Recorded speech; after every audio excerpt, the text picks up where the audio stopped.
Hello' everyone, সকলোকে স্বাগতম জনাইছো আমাৰ চেনেল কেৰিয়াৰ স্কোপ লৈ। তো আজি এটা নতুন ভিডিঅ' লৈ আপোনালোকৰ ওচৰলৈ আহিছো। যিসকলে পোষ্ট অফিচত কাম কৰিব বিচাৰে তেওঁলোকৰ কাৰণে ভাল খবৰ। পোষ্ট অফিচৰ নতুন এটা ভেকেঞ্চি ওলাইছে ইণ্ডিয়া পোষ্টৰ আণ্ডাৰত। তো যিসকলে পোষ্ট অফিচত কাম কৰিব বিচাৰে তেওঁলোকৰ কাৰণে এইটো। ইয়াত কেনেকৈ এপ্লাই কৰিব, তাৰপিছত এজ কিমান লাগিব, কোৱালিফিকেশ্যন কিমান লাগিব, এপ্লিকেশ্যন ফিজ কিমান, গোটেইখিনি তথ্য জানিবৰ বাবে আমাৰ ভিডিঅ'টো লাষ্টলৈকে চাই থাকক। আমি লাহে লাহে গোটেইখিনি আপোনাক বুজাই দি আছো। India post recruitment 2026, post name GDS মানে গ্ৰামীণ ডাক সেৱক। তো কেটেগৰী ইয়াত আছে আপোনাৰ ব্ৰাঞ্চ পোষ্ট মাষ্টাৰ, তাৰপিছত আছে এছিষ্টেণ্ট ব্ৰাঞ্চ পোষ্ট মাষ্টাৰ আৰু ডাক সেৱক। তিনিটা কেটেগৰী আছে। প্ৰথমটো হ'ব ব্ৰাঞ্চ পোষ্ট মাষ্টাৰ, তাৰপিছত এছিষ্টেণ্ট ব্ৰাঞ্চ পোষ্ট মাষ্টাৰ, তাৰপিছত ডাক সেৱক। তো number of post, total post আছে 28,000। অল অভাৰ ইণ্ডিয়াত টোটাল 28,000 পোষ্ট আছে। আৰু ইন আছাম আমাৰ অসমৰ টোটাল পোষ্ট আছে 639 পোষ্ট। অল অভাৰ ইণ্ডিয়াত 28,000 প্লাছ পোষ্ট আছে আৰু আমাৰ অসমত 639 পোষ্ট আছে।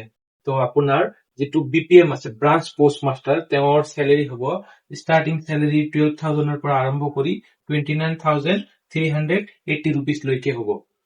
আৰু এছিষ্টেণ্ট ব্ৰাঞ্চ পোষ্ট মাষ্টাৰ আৰু ডাক সেৱক তেখেতৰ চেলেৰি 10,000 পৰা ষ্টাৰ্ট কৰি 24,470 ৰুপিজ লৈকে হ'ব।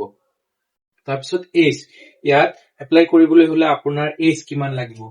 নৰ্মেল সকলৰ কাৰণে 18 পৰা 40, 18 পৰা 40 ভিতৰত যিসকল আছে তেওঁলোকে ইয়াত এপ্লাই কৰিব পাৰিব। বাকী আপোনাৰ এজ ৰিলেক্সেশ্যন আছে। SC/ST ৰ কাৰণে 5 ইয়াৰ্ছ আছে, OBC ৰ কাৰণে 3 ইয়াৰ্ছ আছে, আৰু PWBD আনৰিজাৰ্ভৰ কাৰণে 10 ইয়াৰ্ছ আছে, PWBD OBC ৰ কাৰণে 13 ইয়াৰ্ছ আছে, আৰু PWD SC/ST ৰ কাৰণে 15 ইয়াৰ্ছ এজ ৰিলেক্সেশ্যন আছে। তাৰপিছত কথা হ'ল আপোনাৰ কোৱালিফিকেশ্যন লাগিব আপোনাৰ 10 পাছ, অনলি 10 পাছ হলে আপুনি ইয়াত এপ্লাই কৰিব পাৰিব।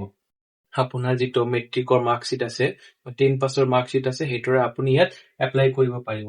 তাৰপিছত আপোনাৰ লোকেল লেংগুৱেজ যিটো আছে, লোকেল লেংগুৱেজত প্ৰফিচিয়েঞ্চি থাকিব লাগিব। আপুনি অসমত এপ্লাই কৰিলে আপোনাক অসমীয়া জানিব লাগিব, ক'ব পাৰিব লাগিব আৰু লিখিব পাৰিব লাগিব। আৰু বেলেগ ষ্টেটত কৰিলে সেইখন ষ্টেটৰ লোকেল লেংগুৱেজত প্ৰফিচিয়েঞ্চি থাকিব লাগিব। তাৰপিছত আৰু আদাৰ কম্পিউটাৰৰ নলেজ লাগিব আপোনাক, আৰু চাইকেলিং নলেজ। আপুনি কম্পিউটাৰৰ নলেজ থাকিব লাগিব আৰু চাইকেলিং মানে চাইকেল চলাব জানিব লাগিব।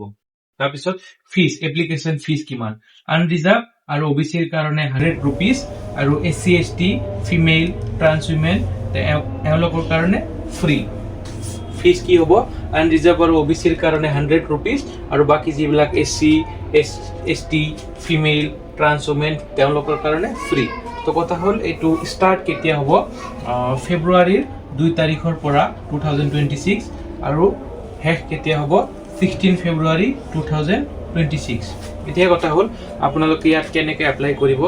ইয়াত এপ্লাই কৰিবলৈ হ'লে আমাৰ ভিডিঅ' ডিছক্ৰিপশ্যনত লিংক দিয়া আছে, আপোনালোকে তাত গৈ ডাইৰেক্ট তাৰ পৰা এপ্লাই কৰিব পাৰিব। এনেকুৱা ধৰণৰ আপডেট পাই থাকিবলৈ আমাৰ চেনেলটো ছাবস্ক্ৰাইব কৰিব, আৰু ফেচবুকত চাই থাকিলে পেজটো ফ'ল' কৰিব।